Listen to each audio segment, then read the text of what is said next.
அனைவருக்கும் வணக்கம். இந்த பதிவில் நம்ம என்ன பார்க்க போகிறோன்னா, வீட்டில் கஷ்டம், பண கஷ்டம், மன கஷ்டம், அது மட்டும் இல்லாமல் வீட்டில் எதிர்மறை ஆற்றல்கள் மேலோங்கி இருந்தால் இதில் ஒரு 4 சிம்பிளான, அதுவும் எந்த ஒரு செலவும் இல்லாமல் கல் உப்பு வச்சு ஒரு 4 பரிகாரம் செய்கிறேன். ரொம்பவே ஈஸியாக இருக்கும். செஞ்சு பாருங்கள். இதை நீங்கள் முழு மனதோடு செய்யுங்க. நிச்சயமாக பலன் கிடைக்கும். அது மட்டும் இல்லாமல் இது அமாவாசையில் நீங்கள் ஆரம்பிக்கும் போது ரொம்பவே செல்வ செழிப்போடு இருப்பீங்க. இது எப்படின்னு பார்க்கலாம்.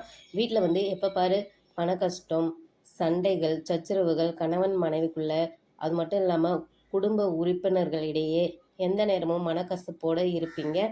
அது மாதிரி இருக்கும்போது இந்த பரிகாரம் நீங்கள் செஞ்சு பாருங்கள். வீட்டில் எதிர்மறை சக்திகள் வெளியேறி நல்ல அதிர்வுகளை ஈர்க்கும். அது மட்டும் இல்லாமல் இது ரொம்பவே சிறந்த முறையில் நீங்கள் முழு மனதோடு செஞ்சால் மட்டும்தான் இதன் பலன் கிடைக்கும். அது என்னென்னு பார்க்கலாம். ஃபஸ்ட்டு நீங்கள் என்ன பண்ணுறீங்கன்னா, கடன் பிரச்சனை அதிகமாக இருந்தால் என்ன பண்ணலான்னா, ஒரு கண்ணாடி குவளையில், அதாவது கண்ணாடி கிண்ணத்தில் இல்லைன்னா ஒரு குவையில் ஃபஸ்ட்டு பாதி அளவுக்கு தண்ணீரை எடுத்துக்கோங்க. அதில் ஒரு கைப்பிடி கல் உப்பு சேர்த்துக்கோங்க. அதில் ஒரு எலுமிச்சை பழத்தையும் வச்சிடுங்க. இது எங்கே வைக்கிறீங்கன்னா, வீட்டின் தென்மேற்கு மூலையில் வைங்க. இது என்ன பண்ணலாம்னா, தினமும் இந்த தண்ணியை மட்டும் மாற்றுங்க. எலுமிச்சம்பழத்தை 3 நாளைக்கு ஒரு முறை மாற்றி வைங்க. இந்த மாதிரி நீங்கள் செய்யும் போது உங்கள் கடன் பிரச்சனை விரைவில் தீரும். நீங்கள் இதை நம்பிக்கையோடு செய்யணும்.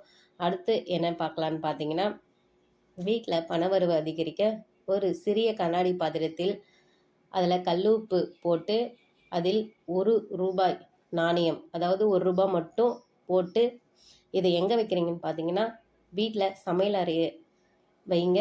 யாருமே பார்க்காத இடத்துல, அதால் யாருக்கும் தெரியக்கூடாது. இது ஏன் சமையல் அறையில் வைக்க சொல்கிறேன்னா, சமையல் அறையில் தான் மகாலட்சுமி அம்சம் நிறைந்திருக்கும். இதில் அப்பப்போ உப்பு கரைய கொஞ்சம் கொஞ்சமாக உப்பு சேர்த்துக்கிட்டே இருங்க. கண்டிப்பாக உங்களுக்கு பலன் கிடைக்கும். வீட்டில் எதிர்மறை ஆற்றல் நீங்கள் என்ன பண்ணலான்னா, வீட்டை துடைக்கும் போது நீங்கள் என்ன பண்ணீங்கன்னா, தண்ணியில் கொஞ்சமாக கல் உப்பு சேர்த்து துடைச்சி பாருங்கள். வீட்டில் இருக்கிற எதிர்மறை ஆற்றல்லாம் மறைஞ்சு போகும். நேர்மறை ஆற்றல் இருக்கும். அதுக்கப்புறம் என்ன பண்ணீங்கன்னா, ஒரு சிகப்பு கலர் துணியில் கொஞ்சமாக கல் உப்பு சேர்த்து முடிச்சு போட்டு கட்டி வீட்டு வாசலில் தொங்க விட்டு பாருங்கள். தீய சக்தியெல்லாம் வீட்டிற்குள்ளே வராது. தீய சக்திகள் வீட்டிற்கு இருந்தாலும் நம்மளை அண்டாமல் வெளியே போயிடும். இதை ஒரு முறை நீங்கள் ட்ரை பண்ணி பாருங்கள். அடுத்தது என்ன பண்ணுறீங்கன்னா, உடல் மற்றும் மன புத்துணர்ச்சிக்கு, அதாவது உடலில் ஒரு சோம்பேறித்தனமாக இருந்தால் வாரத்துக்கு ஒரு முறை குளிக்கும் போது என்ன பண்ணுறீங்கன்னா, கொஞ்சமாக தண்ணியில் கல்லுப்பு சேர்த்து குளித்து பாருங்கள். உடலும் புத்துணர்ச்சி கிடைக்கும். அது மட்டும் இல்லாமல் எதிர்மறை ஆற்றலும் நீங்கி ஒரு வித புத்துணர்ச்சி கிடைக்கும். இது மன அழுத்தத்தையும் குறைக்கும். கண்டிப்பாக இந்த பரிகாரம்லாம் நீங்கள் நம்பிக்கையோட, அதாவது முழு மனதோடு நீங்கள் செய்யணும். அப்படி செய்யும் போது நம்மளுக்கு நிச்சயமாக இந்த பலன் கேட்டோம். இது அமாவாசை, பௌர்ணமி இந்த மாதிரி நாட்களில் செஞ்சு பாருங்கள். உங்கள் வீட்டில் அடிக்கடி இதை செஞ்சு பாருங்கள். அது மட்டும் இல்லாமல் வீட்டு மூளையெல்லாம் அங்கங்கே கொஞ்சம் கொஞ்சம் கல்லுப்பு சேர்த்து பாருங்கள். வீட்டில் ஒரு நல்ல மனநிலை கிடைக்கும். அது மட்டும் இல்லாமல் இரவில் தூக்கம் வராதவங்க கூட இந்த மாதிரி நீங்கள் செஞ்சு பார்க்கும்போது நைட்டில் நல்லா தூக்கம் வரும்.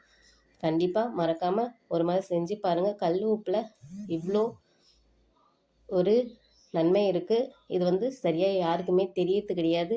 நீங்கள் கண்டிப்பாக இது மாதிரி செஞ்சு பாருங்கள். செஞ்சு பார்த்துட்டு உங்கள் பலன் எப்படி இருக்குன்ட்டு கமெண்ட்டில் சொல்லுங்கள். உங்களுக்கு வேறு ஏதாவது டவுட் இருந்தாலும் கமெண்ட்டில் கேளுங்க.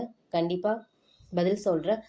இந்த மாதிரி சின்ன சின்ன பரிகாரம், சின்ன சின்ன வீட்டு குறிப்பெலாம் தெரியும்னா நம்மளோட சேனலை லைக் பண்ணுங்கள், ஷேர் பண்ணுங்கள். மறக்காமல் சப்ஸ்கிரைப் பண்ணி வச்சுக்கோங்க. அதனால் நான் சொல்கிற டிப்ஸ் எல்லாம் ரொம்பவே எளிமையாக இருக்கும். ரொம்பவும் காசு அதிகமாக செலவு இல்லாமல் கம்மியாக வீட்டில் இருக்கிற பொருளை வச்சு மட்டும்தான் நம்ம பண்ண போகிறோம். அடுத்த வேறொரு வீடியோவில் சந்திக்கலாம். அது வரைக்கும் வீடியோ பார்த்ததுக்கு ரொம்பவே நன்றி. இந்த வீடியோ உங்களுக்கு பிடிச்சிருந்தா ஒரே ஒரு லைக் மட்டும் பண்ணுங்கள். அடுத்த வேற ஒரு வீடியோவில் சந்திக்கலாம். நன்றி.